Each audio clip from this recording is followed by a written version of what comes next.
Hello दोस्तों, नमस्कार। स्वागत है मेरे YouTube चैनल में। और आज हम फिर से लेकर आए हैं जो 1000 क्वेश्चन का ऑपरेटिंग क्वेश्चन का हमने सीरीज चालू किया है, उसका सेट नंबर 7। और आज हम लेंगे क्वेश्चन 301 से लेकर 350 तक। अगर आप हमारे चैनल पर नए हैं तो सबसे पहले चैनल को सब्सक्राइब कर लीजिए ताकि आपको नए वीडियो का नोटिफिकेशन सबसे पहले मिल सके। और दोस्तों के साथ शेयर भी अवश्य करें ताकि ज़्यादा से ज़्यादा लोगों को इसका फायदा मिल सके। साथ ही लाइक करें और कमेंट करना ना भूलें। चलिए वीडियो की शुरुआत करते हैं। Question number 301। गाड़ी बुझे हुए टेल लैंप के साथ गुजरने पर स्टेशन मास्टर क्या करेगा? इसका ऑप्शन है पिछला सेक्शन क्लियर करेगा, पिछला सेक्शन क्लियर नहीं करेगा, 6 विराम एक घंटी संकेत देगा, इनमें से कोई नहीं। तो यहाँ जो आंसर है पिछला सेक्शन क्लियर करेगा, क्योंकि टेल लैंप जो है दिखा है लेकिन सिर्फ क्या है, बुझा हुआ है, जो कि प्रमाणित कर रहा है कि गाड़ी पूरी तरह से आ चुका है। नेक्स्ट क्वेश्चन लेंगे 302। जब सवारी गाड़ी स्टेशन से रवाना करनी हो तो गार्ड का हाथ सिग्नल लोको पायलट को नहीं दिख रहा हो तो गाड़ी किस प्रकार रवाना की जाएगी? तो इसमें ऑप्शन है मेमो भेजा जाएगा, पॉइंट्समैन को भेजा जाएगा, स्टेशन मास्टर प्राधिकार पत्र भेजेगा, गाड़ी वॉकी टाकी से गार्ड गाड़ी रवाना करा सकता है। तो यहाँ जो आंसर है ऑप्शन डी होगा, गार्ड वॉकी टाकी से गाड़ी रवाना करा सकता है। मेमो भेजा जाएगा, इसके लिए कोई मेमो नहीं भेजा जाता है, पॉइंट्समैन को भेजने की जरूरत नहीं है। उस समय क्या होता है कि अगर करो वगैरह रहता है तो गार्ड का सिग्नल पॉइंट्समैन जो है रिपीट करता है और ड्राइवर देखता है, फिर स्टार्ट करता है, फिर भी स्टार्ट नहीं हो रहा है तो स्टेशन मास्टर यहाँ प्राधिकार पत्र भेजा। कोई प्राधिकार इसके लिए नहीं होता है। यहाँ जो है आंसर डी होगा, गार्ड वाकी टाकी से गाड़ी रवाना करा सकता है। गाड़ी वाकी टाकी से अपने सिग्नल को बताएगा और गाड़ी रवाना करा सकता है। नेक्स्ट क्वेश्चन लेंगे 303। ब्लॉक सेक्शन में अकेले इंजन चलने के मामले में रात के समय उसके पीछे निम्न में से कौन सी लाइट जलना चाहिए? लाल marker light, flasher light, head light, side light. तो अकेले चल रहा है, लाइट इंजन है, तो मार्कर लाइट जो है उसमें दो बत्ती होता है, रेड और व्हाइट होता है, तो उसको रेड कर दिया जाना चाहिए, यानी लाल मार्कर लाइट उसमें होना चाहिए। नेक्स्ट क्वेश्चन लेंगे 304। ब्लॉक सेक्शन में हॉट एक्सल मिलने पर लोको पायलट अगले स्टेशन तक गाड़ी को किस गति से लाएगा? तो इसका जो ऑप्शन है आंसर 25 के एमपीएच, 10 के एमपीएच, विवेकानुसार एंड 15 के एमपीएच। तो यहाँ जो है वो अपने विवेक के अनुसार अपने सोचेगा कि किस तरह से गाड़ी को है क्लियर किया जा सकता है। तो यहाँ जो आंसर है ऑप्शन सी, विवेकानुसार एज पर एलपी डिस्क्रिप्शन। नेक्स्ट क्वेश्चन लेंगे। बुझे हुए हेडलाइट के साथ गाड़ी के थ्रू जाने पर स्टेशन मास्टर अगले स्टेशन को कौन सा बीट देगा? तो अगले स्टेशन को क्या करेगा? बुझा हुआ हेडलाइट है, टेल लैंप नहीं है, बुझा हुआ हेडलाइट, मतलब क्यों नहीं जल रहा है? तो इसके लिए रोको और जांच करो होगा। तो 6+1 रोको और जांच करो, इसके लिए बेल बीट दिया जाएगा ब्लॉक उपकरण पर। आंसर ऑप्शन सी है 6+1। 4 बीट किसके लिए दिया जाता है? सेक्शन क्लियर करने के लिए, अवरोध हटा दिया जाता है उसके लिए। 5 बिट किस लिए दिया जाता है? तो लास्ट सिग्नल कैंसल, मतलब गलती से सिग्नल दिया गया, लास्ट सिग्नल कैंसिल के लिए दिया जाता है। और 6+2 क्या होता है? Train passed without tail lamp और without tail board. Next question लेंगे। अधिकतम अनुमेय गति किसके द्वारा निर्धारित किया जाता है? एमपीएस किसके द्वारा? तो रेल संरक्षा आयुक्त के द्वारा, सीआरएस के द्वारा निर्धारित किया जाता है।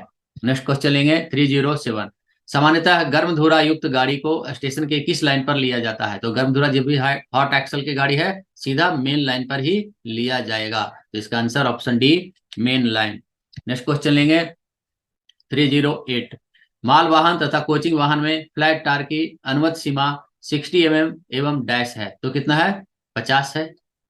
गुड्स में क्या होता है? गुड्स में 60 mm होता है, और कोचिंग जो इतने रहते हैं, कोचिंग में 50 mm होता है। कोचिंग व्हीकल के लिए 50 और गुड्स व्हीकल के लिए 60। नेक्स्ट क्वेश्चन लेंगे।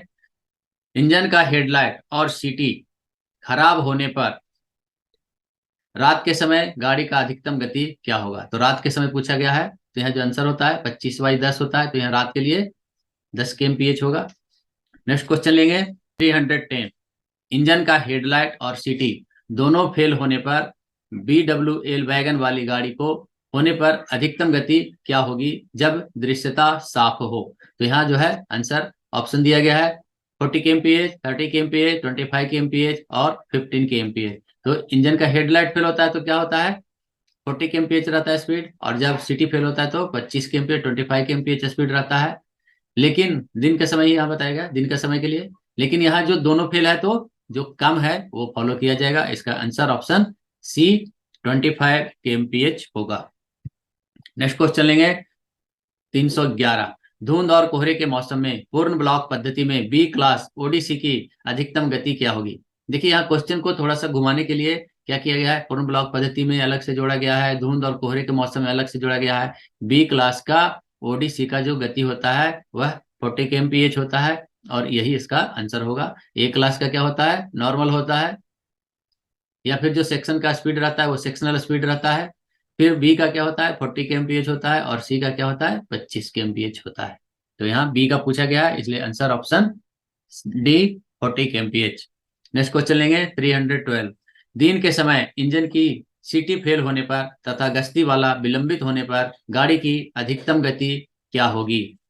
यहाँ पर इंजन की सीटी फेल हुआ है तो 25 kmph रहता है, दिन का समय है, और गश्ती वाला रहता है तो क्या होता है, 40/15 रहता है, 40/15। लेकिन यहाँ क्या है, दोनों ऐड किया गया है, यहाँ पर सिटी फेल है और यहाँ पर क्या है, गश्ती वाला विलंबित हो गया है, पेट्रोलमैन नहीं आया है। तो यहाँ जो सबसे कम होगा 40, यहाँ नहीं होगा, 40/15 में 40 नहीं होगा, यहाँ पर 25 kmph इसका आंसर होगा ऑप्शन बी। नेक्स्ट क्वेश्चन लेंगे। डैश की अनुमति के बिना किसी गाड़ी की पुशिंग बैक नहीं किया जा सकता है। ऑप्शन है गार्ड, परिवहन निरीक्षक, लोको निरीक्षक, स्टेशन मास्टर। स्टेशन मास्टर की अनुमति के बिना कोई भी गाड़ी को बैक नहीं किया जाएगा। नेक्स्ट क्वेश्चन लेंगे 314। इंजन की सीटी फेल होने पर तथा अनुमत सीमा से ज्यादा फ्लैट टायर होने पर गाड़ी की अधिकतम गति क्या होगी। तो गाड़ी की अधिकतम गति क्या होगी, यहाँ पर दिया गया है ऑप्शन 20 kmph, 25 kmph, 8 kmph और 10 kmph। तो यहाँ जो दो चीजें यहाँ पर ऐड किया गया, एक तो इंजन की सीटी फेल है 25 और अनुमत से ज्यादा फ्लैट टायर है, तो यहाँ पर इसको ज्यादा सावधानी लेने की जरूरत है। फिर हम वहाँ कुछ इसका नहीं देखेंगे, सिटी का नहीं देखेंगे, सिर्फ जो है अनुमत सीमा से ज्यादा फ्लैट टायर है इसको देखेंगे, और उस समय पर जो स्पीड होगा 20 kmph होगा। नेक्स्ट क्वेश्चन लेंगे 315।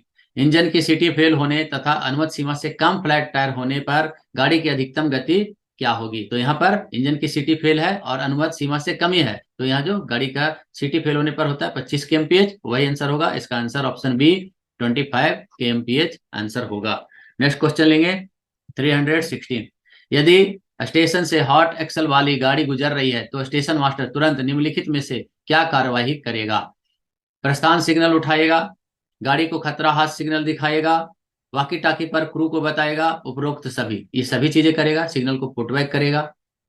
दूसरा है कि गाड़ी को खतरा हाथ सिग्नल दिखाएगा, हॉट एक्सल है तो, फिर वाकी टाकी पर क्रू को बताएगा ताकि गाड़ी को जल्दी से जल्दी रोका जा सके। यहाँ answer option D all of the above होगा। नेक्स्ट क्वेश्चन लेंगे। यदि डीजल चलित हॉट एक्सल वाली गाड़ी स्टेशन से थ्रू जाते समय स्टेशन मास्टर रोकने में असमर्थ रहता है तो वह तुरंत निम्न में से क्या नहीं करेगा। यहाँ पर जो है क्वेश्चन को थोड़ा ध्यान से पढ़ना है, निम्न में से क्या नहीं करेगा यह पूछा गया है। तो आंसर है ऑप्शन में अगले स्टेशन मास्टर को बताएगा, जरूर बताएगा। टीपीसी को सूचित कर ओएच सप्लाई बंद कराएगा, ये नहीं करेगा क्योंकि यहाँ डीजल चालित हॉट एक्सल वाली गाड़ी है, यानी उसका जो इंजन है वह डीजल है, तो टीपीसी को सूचित करके रोकने का कोई सवाल ही नहीं है, तो यही काम नहीं करेगा। खंड नियंत्रक को बताएगा अगले स्टेशन मास्टर को 6 बीट देगा, रोको और जांच करो बताएगा। तो यहाँ जो आंसर है ऑप्शन बी टीपीसी को सूचित कर वह अब ओएच सप्लाई बंद कराएगा, इसका कोई मतलब ही नहीं रहेगा क्योंकि वह डीजल लोको है। नेक्स्ट क्वेश्चन लेंगे 318। सवारी गाड़ी में एसएलआर के पीछे कितने अधिकतम कोच लगाए जा सकते हैं। तो सवारी गाड़ी में अधिकतम 2 कोच लगाए जा सकते हैं, answer option B 2 coach. Next question लेंगे 319। इंजन का सीटी फेल होने पर और पिछले कैब से गाड़ी चलाने पर की अधिकतम गति क्या होगी। तो पीछे वाले कैब से जब गाड़ी चलाया जाता है तो उस समय पर अधिकतम गति 25 kmph रहेगा, answer option B 25 kmph। Next question लेंगे 320। हेडलाइट फेल होने पर लोको पायलट निम्न में से किस गति पर गाड़ी चलाएगा। तो जब हेडलाइट फेल हो जाता है तो 40 kmph होता है उसका स्पीड, लेकिन यहाँ ऑप्शन को हमें इसलिए सभी ऑप्शन को पढ़ना बहुत जरूरी है। नेक्स्ट कोई में है सेक्शन में 40 kmph से कम गति का कॉशन ऑर्डर, तो कम गति का कॉशन ऑर्डर है तो इसको फॉलो करेगा। यहाँ जो आंसर होगा यही होगा, सेक्शन में 40 kmph से कम गति का कॉशन ऑर्डर। थोड़ा सा प्रश्न को कंफ्यूज करने के लिए जो है बताया गया है। यहाँ फिर दिया गया है सी में ए और बी दोनों सही, इनमें से कोई नहीं, तो यहाँ हमको आंसर यही करना है, बी करना है, सेक्शन में 40 kmph से कम गति का कॉशन ऑर्डर, यही इसका आंसर होगा।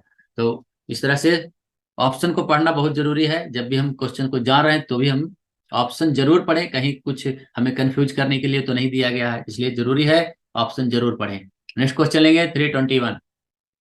पेट्रोल मैन विलंबित होने पर रात के समय गाड़ी का अधिकतम गति क्या होगा? तो क्या होता है, 40/15 के एमपीएच होता है, 40 दिन में और 15 रात में। तो यहाँ आंसर ऑप्शन बी 40/15 में नाइट के लिए पूछा गया, इसलिए ऑप्शन बी 15 के एमपीएच इसका आंसर होगा। नेक्स्ट क्वेश्चन लेंगे 322। ऑटोमेटिक सिग्नल को ऑन में पार करते समय रात के समय गाड़ी की अधिकतम गति क्या होगी? ऑटोमेटिक सिग्नल ऑन में है तो दिन में 1 मिनट और रात में 2 मिनट रुक के चलता है, और जो स्पीड रहेगा रात में 10 kmph होगा। Answer option D 10 kmph।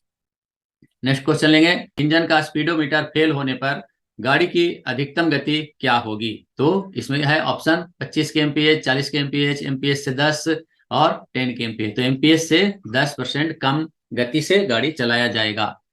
जैसे अगर 100 एमपीएच है तो 90 से चलाया जाएगा। नेक्स्ट क्वेश्चन लेंगे 324। वैगन में ब्रेक बाइंडिंग होने पर क्या किया जाएगा? ब्रेक रिलीज किया जाएगा, ब्रेक सिस्टम आइसोलेट करेगा, डिब्बे को खाली करेगा, बैगन को ट्रेन से अलग करेगा। बैगन को ट्रेन से अलग करने की कोई जरूरत नहीं है, डिब्बे को खाली करने की कोई जरूरत नहीं है।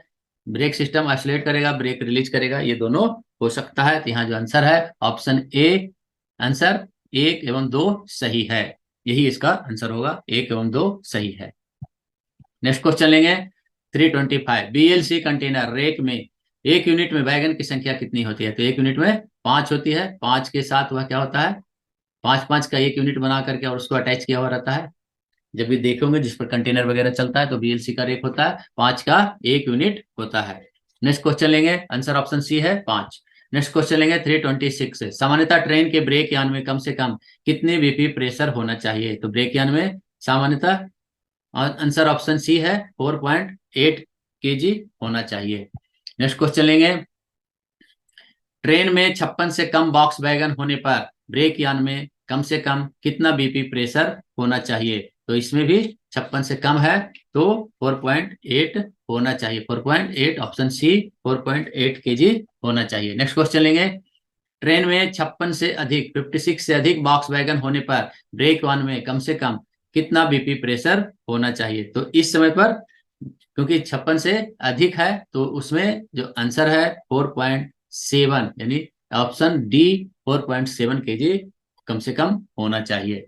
नेक्स्ट क्वेश्चन लेंगे, ट्रेन में 40 बीसीएन वैगन होने पर ब्रेक वन में कम से कम कितना बीपी प्रेशर होना चाहिए? तो यहाँ भी 4.8 kg ब्रेक वन में होना चाहिए। नेक्स्ट क्वेश्चन लेंगे, ट्रेन में 40 से अधिक बीसीएन वैगन होने पर ब्रेक वन में कम से कम कितना बीपी प्रेशर होना चाहिए? तो यहाँ भी 4.7 होना चाहिए। तो यहाँ जो स्टैंडर्ड है 40 और वहाँ 56 का दिया था, बॉक्स है तो 56 और यहाँ 40 है तो 4.8 और उससे अधिक है तो 4.7 भी रहना चाहिए। 4.7 भी आंसर होगा।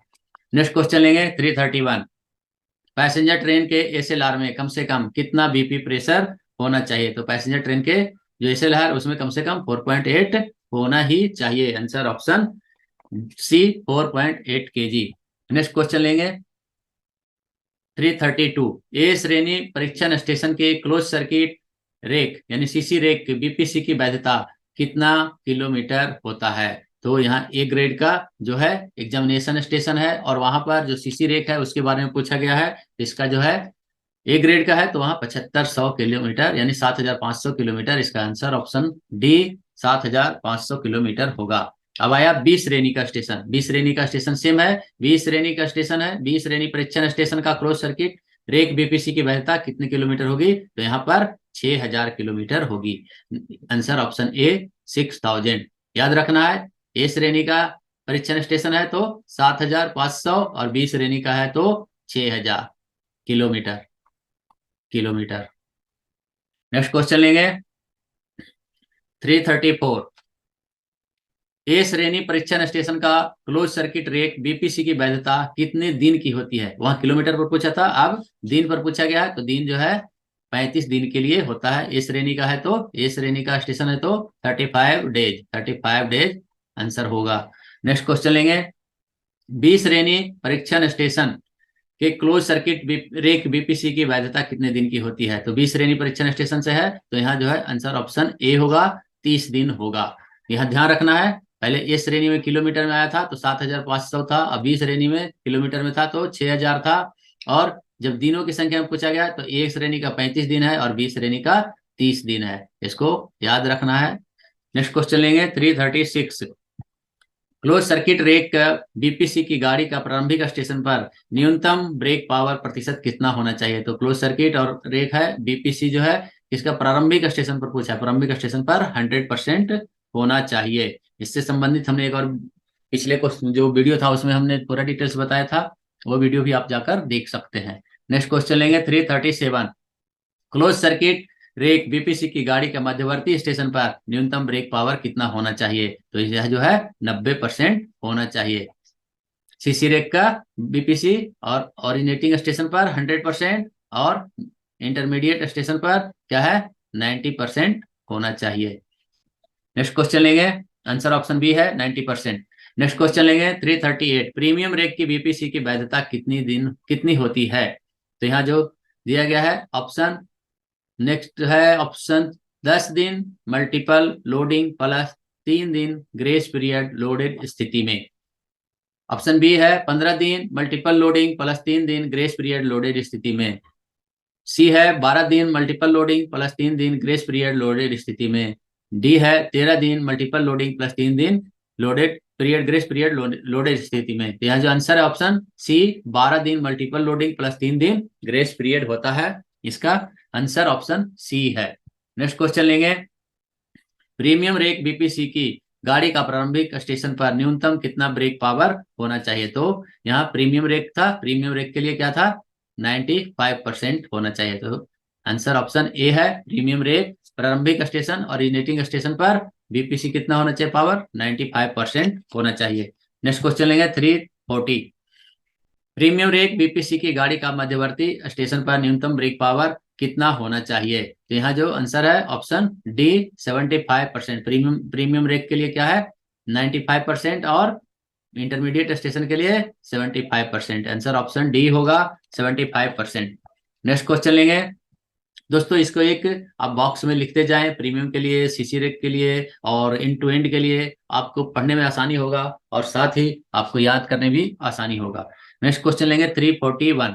मालगाड़ी का छोर से छोर एंड टू एंड है कि बीपीसी का प्रारंभिक स्टेशन पर ब्रेक पावर कितना प्रतिशत होना चाहिए। तो इसमें आंसर ऑप्शन बी है 90% होना चाहिए। एंड टू एंड का है, एंड टू एंड बीपीसी का वैलिडिटी, बीपीसी का जो ब्रेक पावर होना चाहिए वह 90% ओरिजिनेटिंग स्टेशन पर होना चाहिए। यहाँ प्रारंभिक स्टेशन पूछा है तो ओरिजिनेटिंग स्टेशन पर 90% होना चाहिए। सेम उसी का है। Next question 342।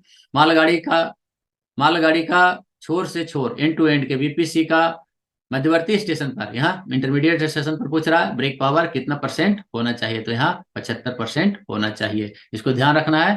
पहला सीसी रेक था, सीसी रेक तो 100% और 90%, फिर आया प्रीमियम आया तो इसमें 95% और 75%, और फिर अभी एंड टू एंड आया है, एंड टू एंड तो इसका 90% और 75%। इस तरह से हमें याद रखना है, ये इन रूट में है और ये ओरिजिनेटिंग स्टेशन पे है।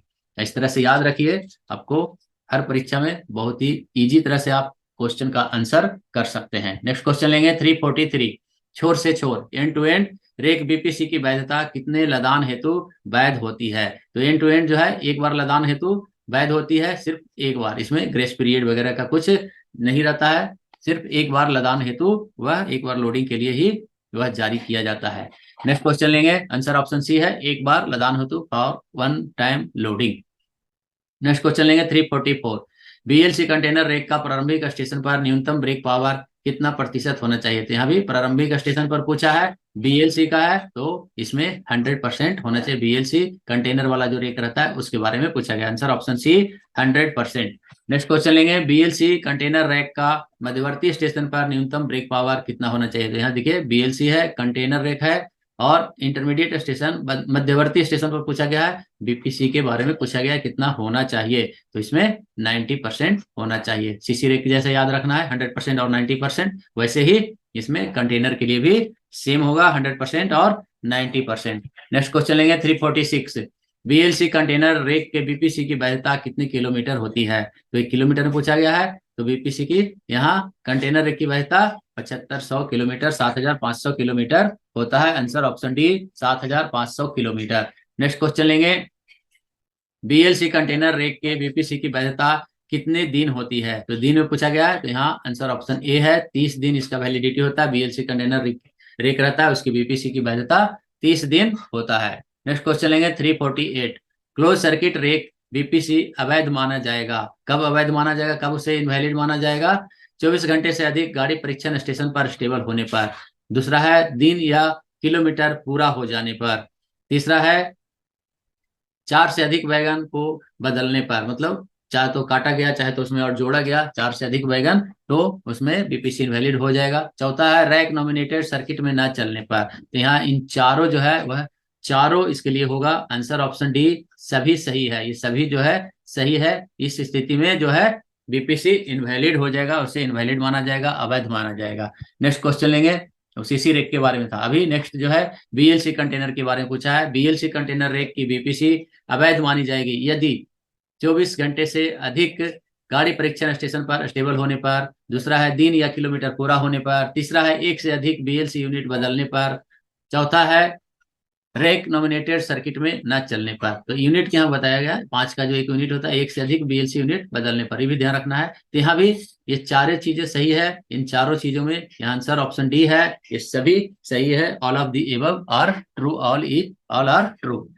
आंसर ऑप्शन डी सभी सही है।